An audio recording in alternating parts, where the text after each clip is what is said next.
I'm very proud to be Australian. I think it's the best country in the world. Great weather, good healthcare system, good education system, clean. The only downside would be probably there's like no nightlife. Everything closes so early. But I think they're trying to make things open up more later. Recently in Australia, we got the new metro line. So if you live in the suburbs, you can actually get to the city in like less than 30 minutes. Underground metro. It's really good. Yeah, it's better now. Yeah, because before when I was there, it was like all above the line, and it was like pretty slow. But you're saying it's like much faster now? Way faster. Wow. I think they're trying to model that off like Asian countries. So you see like an overlap crossover of like Asian countries and Western world in Australia. Oh, for sure. For sure, 100%. 100%. If you think about Korea, especially globally, Korean culture's everywhere now. Yeah. Especially K-pop and K-drama. We both know how big that is. Yeah. Like New Jeans, BTS. And you see that as a daily. Yeah. You're in the city in Australia and you walk past a store and they're playing like New Jeans. Yeah. Like what? And that's not like a hip thing anymore. It's just like a regular thing now. Yeah. I work at a really big bank in Australia and I was in the lobby in my building and they're playing G-idol.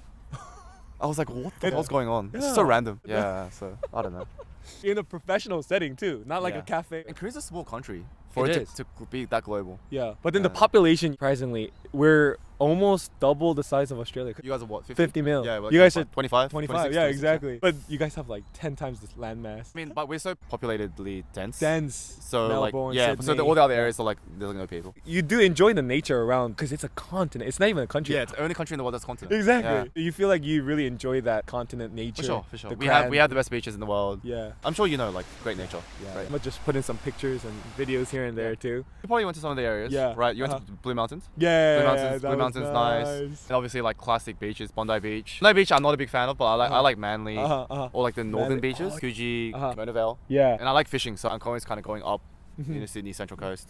Yeah, and obviously the city's nice, like Harbour Bridge. Yeah, taking the ferry. People take that for work and stuff. Classic, it's a classic. Yeah, I think what's good that you did in Australia is that you actually went to the suburbs that we lived in. Because I think that's like proper Australia as well. Seeing so you went to like Eastwood, Breakfast Point, Auburn, that place. Yeah, dude. So you went like proper like suburbs. So I think that's like proper Australia. I see the daily life. Yeah, daily life. Yeah, because you didn't go just like the typical shit. Exactly. You did the other stuff. Yeah, typical the upper house and like the big park. Like that was nice too. But just being there in the daily life with you guys was like, man, that was really interesting for me. Yeah. I think that's what I like about traveling myself is like doing that as well for me. In Korea, you can go to like Hongdae, Myeongdong, Songsu is like kind of like that as well. Exactly. But it's nice to go to where my family lives in like Goyang, like further out. Yeah. And I think you like that as well. Exactly. Yeah. Me too. City is like, as we both know, crazy. Like we were just walking in Songsu and like, you remember the people? Yeah. So crowded. It's Friday. You know, just people dating out here. And we were talking about dating culture too. I think that was one of the biggest things that you thought was pretty different from Australia and Korea, right? Yeah, like dating's big in Korea, I think. Just in general. More common. Yeah, it's very common. I think 소개팅, friend intro, it's very big here. Dating apps are kind of big, but not too big. Not as big now because more natural opportunities here. Yeah. So dating apps are pretty big in Australia. In Sydney especially. Exactly. Everyone uses Hinge. Hinge is like the biggest app. Is it because not many interactions? Yeah. Because everybody's just in their own. And also because not much nightlife. Exactly. Yeah. Oh yeah, you're right. So dating is just not as of a huge scene in Australia? No, it is a thing. I think there definitely is a scene no matter where you go, but it's just different. Oh, okay. Yeah, but I just think in Korea, like there's couples everywhere. Everywhere. Like especially here, like just in front of us, in Seoul Forest, in like Hangang River.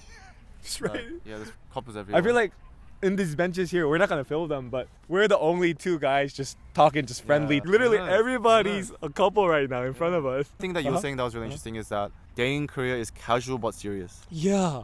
Can you explain, like, what does that even? So that's interesting. Casual in terms of because it starts so easily. It's common. Yeah.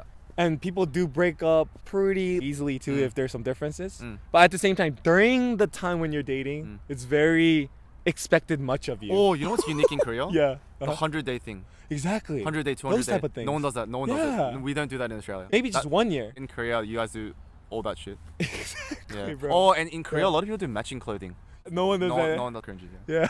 But if you do it, respect. Because that takes balls, in my opinion. Yeah, exactly. I was just in Hong Kong, and I was in Japan as well, and a lot of Korean people in both countries. Yeah. And it's always Korean people taking the photos and the matching outfits. Like, they just do that kind of stuff. That's quite unique to Korea. Yeah, I think so, right? Yeah, exactly. Yeah. Anything else that's dating unique? The whole contact and messaging culture. Ooh. How often do you guys do it? Australians. Anyone in the honeymoon stage will message a lot. Of course. But some girls can be quite demanding in terms of like Yeah. actually replying very fast. Yeah. And I think that's a unique Korean Uniquely thing. Korean I think thing, so. I right? think so. Yeah. But it depends on the girl as well. Yeah, it's an individual thing. Because you can meet a girl that's really chill. Exactly. And like that's why it's always like case by case. But there are certain patterns and trends that you see in certain countries. Exactly. And that's definitely one.